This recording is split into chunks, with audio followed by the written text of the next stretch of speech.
Olá, paz e graça.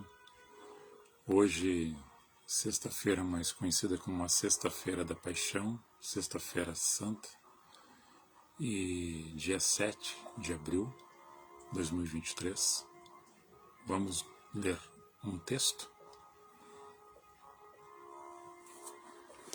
Ele está em Mateus, no capítulo 26, no verso 36. Ele também se repete em Marcos 14, a partir do verso 32, e também no Evangelho de Lucas, no capítulo 22, a partir do verso 39, e João 18, verso 1.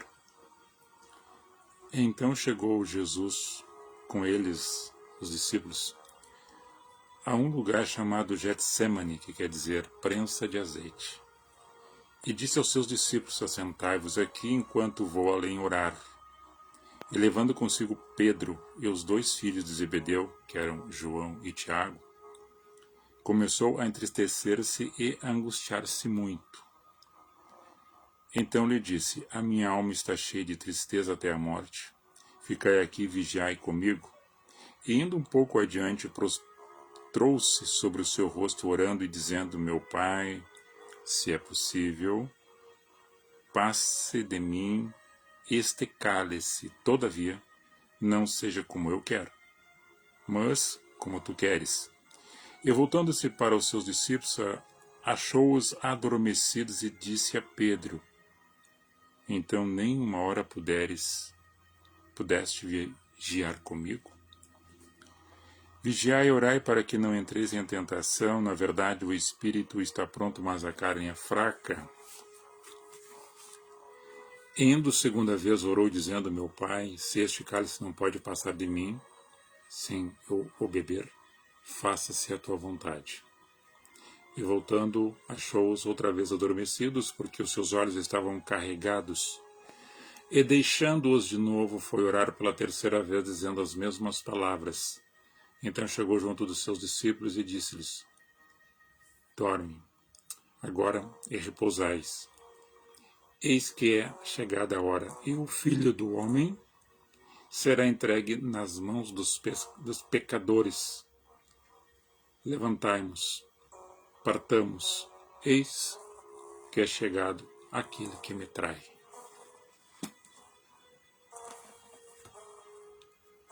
Ao ler esse texto, trazemos em memória aos cristãos, principalmente aos cristãos e aos que também não são cristãos, do momento histórico na vida de Jesus, Deus homem, na terra, com seus discípulos, sabendo tudo que estava no prenúncio já revelado a ele, aos profetas também da antiguidade, e naquele momento, algumas horas depois já ia acontecer que ele seria entregue cumprindo a vontade do Pai. Conforme o profeta Isaías relatou, há mais ou menos 650 anos antes daquele momento, hoje seria mais ou menos 2.700 anos antes daquela ocasião, da ocasião de hoje, no caso, que seria levado para um matadouro como uma ovelha, refutada, ferida, cheia de dores, mas calada, levando sobre si todas as nossas culpas, enfermidades e dores. Aflito, quem olhava para ele não veria beleza alguma para que o desejasse, mas ele seguiu em frente. A prensa de azeite, que é o chamado local dos jardins de Getsemane, provavelmente tinha muitas oliveiras ali, né, que produz a azeitona, e a azeitona é o fruto que na prensa do azeite dá o azeite. O azeite que simboliza também o Espírito Santo. O azeite que simboliza remédio, tempero para o alimento e também remédio para as feridas. o azeite, a prensa do azeite. Jesus, nesse momento, ele está sendo prensado a sua carne. Seu espírito se angustia ao saber de tudo que iria acontecer. Dos fatos antes que já tinha acontecido na vida dele, ele caminhando, exalando a essência da verdade, da justiça e do amor, onde as pessoas o encontravam, alguns o amavam, outros tantos o odiavam, e muitos de outros o perseguiam, e outros o caluniavam, e também tantos outros o invejavam, principalmente os religiosos da época. Tanto é que Anás e Caifás, 2 sacerdotes, foram que o entregaram para que o que estava revelado acontecesse. É que no coração dos homens já está a maldade. No coração das pessoas já tem a maldade, assim como tem o bem. E quando aquilo que nós alimentamos é o que prevalecerá na vida de cada um.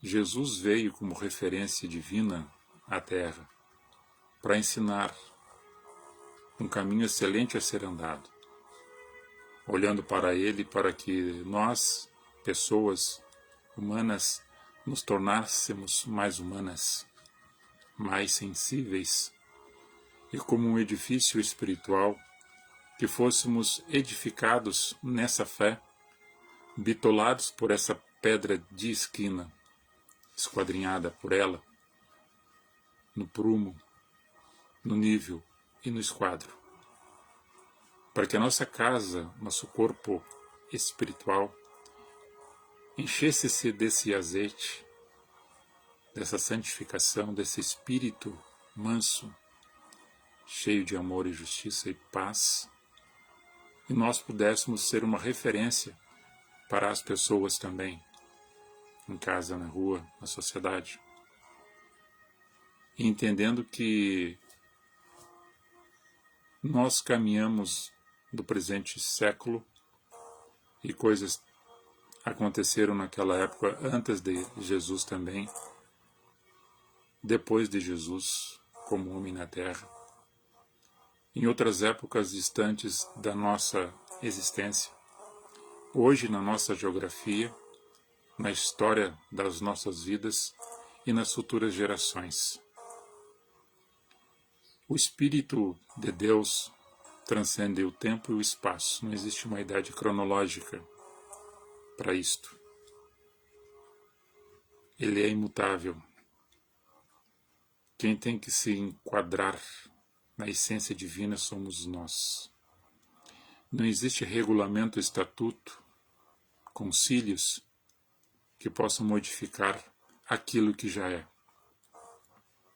A compreensão nossa limitada, pela ocasião da história, da ciência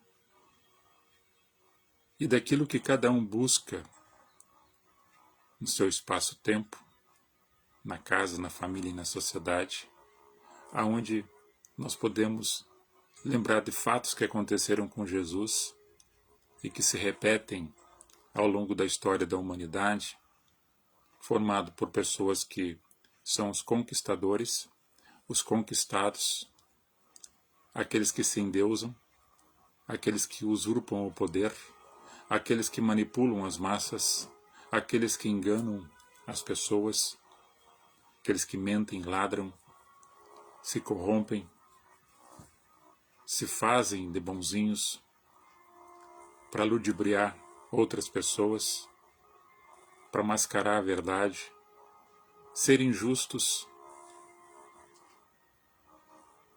E sempre a história mostrou pessoas assim. E tantas outras que depois foram mortas, perseguidas, escravizadas, dilaceradas, destruíram famílias, empobreceram nações. E depois que muitas dessas pessoas que lutaram por uma questão de justiça, que foram mortas e perseguidas, foram transformadas em mártires, por outros em outra época, às vezes não muito distante da época que aconteceram os fatos, dando nome de ruas e cidades, colocando bustos em praças, mas na época elas foram perseguidas e mortas. E tantas outras que não fizeram nada para merecer também têm seus nomes nas praças, nas ruas e nas cidades. De acordo com o governo que tu tens, as pessoas têm a bênção suprema de Deus por alguém que emana poder. Aquele que não tem o poder e pensa que tem o poder, ele articula e leva para a maldade. Então, quando nós vimos muitas pessoas desfavorecidas e que haja uma melhora dentro da sociedade, nós entendemos que falta realmente o principal, que é o amor. Quando nós olhamos para Jesus, falando com seu Pai, Deus, o Eu Sou, para que afastasse dele aquele cálice, se fosse possível, mas que a vontade dele fosse não feita, mas a de Deus. Dentro daquele cálice estava representando todas as enfermidades, todo o pecado da humanidade, a qual ele ia tomar por nós. Essa era a representação. Mas era a função e a missão dele. E nós vimos um marco existencial do antes e o depois desse fato acontecido. E na circunstância da história da revolução de pensamentos e comportamentos que Jesus trouxe, que muitas pessoas depois usurparam deste evangelho, estelionateando ele para alugar prazer próprio, por ganância, acumulando riquezas, patrimônios e impérios. E está tudo mostrado aí e nós vivemos observando tudo isto. Que pessoas acumulando fortunas, construindo impérios em nome de Jesus.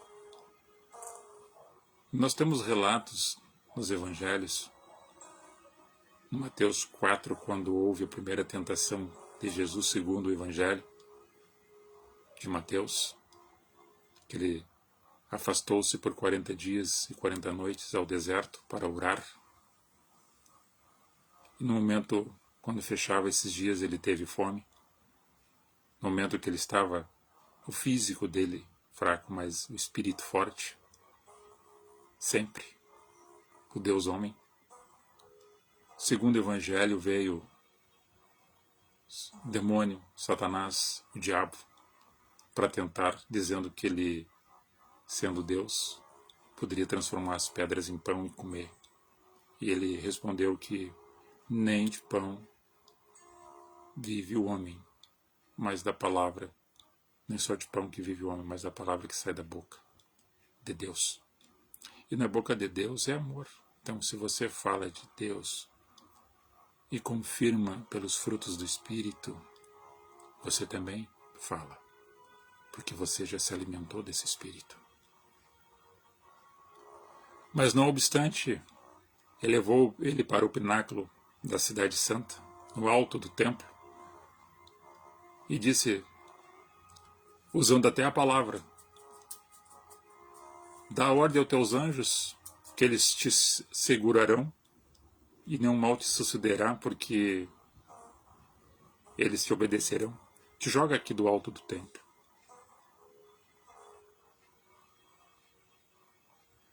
E Jesus disse, não tentarás o Senhor teu Deus.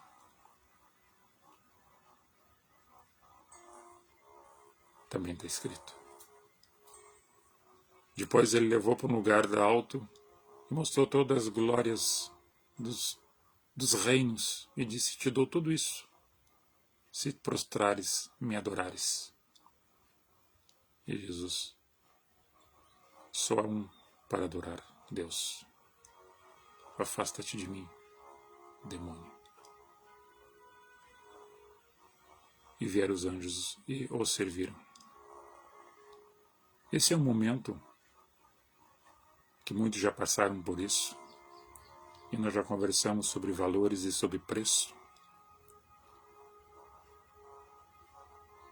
Quem tem valor não tem preço, e quem não tem valor, uma hora chega o preço e ele se vende, se dobra. E nesses impérios, o que Jesus deve ter visto nesses impérios feitos já na época e no futuro? Foi visto os impérios. Quantos impérios, quantas cidades e estados, quantos tronos, quantas pessoas com coroas adornadas de ouros, e muitas delas ainda mencionando o nome de Deus, que ocupam esses cargos, que apertam o povo, que são os espinheiros. A parábola de Jotão em Juízes capítulo 11. Na sequência nós vimos o jovem rico se aproximando de Jesus. Em Mateus capítulo 19, Lucas capítulo 18, e disse que seguiria Jesus, e Jesus parou, olhou, disse para ele: pega grande parte das coisas que tu tem, vende, distribui e dá aos pobres, e depois tu vem e segue-me. Ele olhou e disse: pô, eu tenho muita coisa. Negativo. Então o que quer dizer? Apesar de muitas pessoas ainda usarem nome divino, santo, em alguns textos, enriquecerem, elas são apegadas a isto. Tiago mesmo revela em sua carta que as pessoas são seduzidas, engodadas por suas próprias paixões e concupiscências, desejos. Então, quando as pessoas se atraem para esse lado da matéria, fica a ausência do espírito. Isso não quer dizer que a pessoa não possa ter, mas que isso não seja o principal. É o reino dos céus e a sua justiça, e as outras coisas são acrescentadas. Não é regra. Isso é uma forma natural de entender Jesus.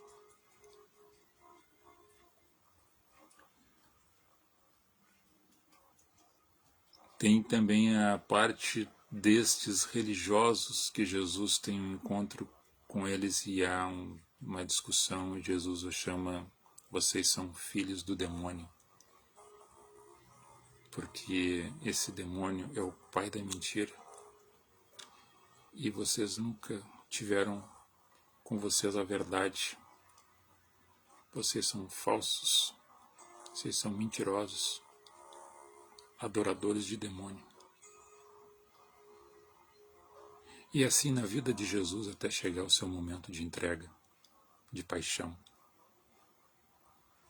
Paixão foi só um momento naquela ocasião, mas Jesus sempre teve o amor. Por amor de todos, para acabar com aquele sacrifício de tolos, de matar animais em cima de pedra e aspergir sangue por libação de pecado, de condutas erradas que sempre nós temos, achando que tinha que sacrificar um animal, botar um animal de expiação, queimar gordura. Não, Jesus, eu vou fazer o sacrifício e vocês não vão precisar fazer mais isso. Agora, se você acha isso que é só uma alegoria, que isso é um teatro,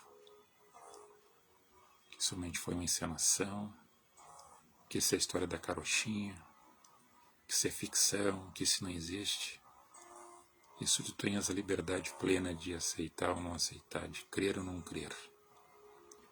Agora, se você for um pouco inteligente e entender as coisas que estão acontecendo no planeta, acontecendo perto da tua comunidade, acontecendo no Brasil, você vai entender um pouquinho do que já foi revelado nas Escrituras e que as histórias, elas se repetem dia após dia. Tem muitas pessoas que estão sendo entregues, que estão sendo perseguidas. Claro que não é o segundo sacrifício de Jesus esse. Se nós quiséssemos fazer um sacrifício maior do que esse, nós não acreditaríamos na sua morte e na sua ressurreição. Então seria vã tudo aquilo que Jesus passou e nós seríamos um anátema, opróbrio. E a minha fé não existiria. Eu também seria um que estaria falando só balela, perdendo meu tempo. Creia você ou não, tudo isso aconteceu, está relatado.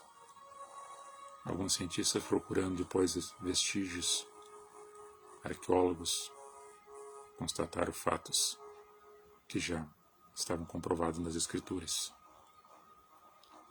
Há algumas interpretações erradas, muitas interpretações erradas,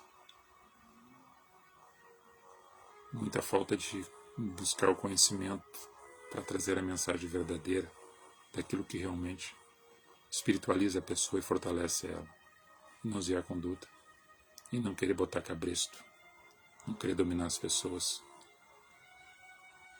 para tornar séquitos cegos e manipulados.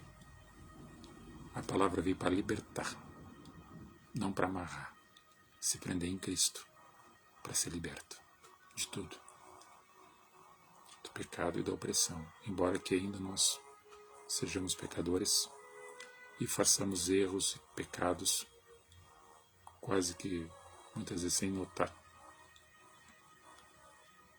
Mas isso é parte humana. E o divino entende a nossa fraqueza. Senão não seria Deus. Na compreensão tua e na tua incompreensão, um pouco de fé eu sei que você tem. Baseado nesse pouco de fé que você tem, que eu faço uma alegoria como um tiçãozinho que está ali, que não apaga, vem o sopro da pneuma para acender mais esta chama dentro do teu coração, que te mantém vivo, que te dá suporte, que dá esperança para seguir em frente, entendendo que ele vive, ele não morreu, foi uma morte vicária, ele ressurgiu dentre os mortos no terceiro dia para cumprir tudo conforme fora dito pelo Eu Sou, o Yahvé, o Deus grande Espírito, que não existe, mas é. Na essência da verdade, da justiça e do amor, você compreenda toda a natureza humana e levante a bandeira do Evangelho de Jesus, que é essa referência para todos os cristãos, e que aqueles que também não são cristãos, até alguns respeitam, e muitos que não entendem ou não creem, fazem muitas coisas que Jesus ensinou, porque a própria consciência da natureza já tem o coração também purificado de tantas coisas que já ouviu, presenciou, o que veio até eles, até por escolhas pacíficas, justas, no seio do amor e da paz. Deus abençoe ricamente a tua sexta-feira, o final de semana que se aproxima, e todos os dias da tua vida, da tua casa e da tua família. E que todos tenham uma feliz Páscoa. Páscoa quer dizer Pachá, passagem. Isso é um outro assunto. Passagem para a terra prometida. Passagem da morte para a vida. Passagem das trevas para a luz. Passagem do perigo para o livramento. Da prisão para a liberdade. Feliz passagem. Shalom.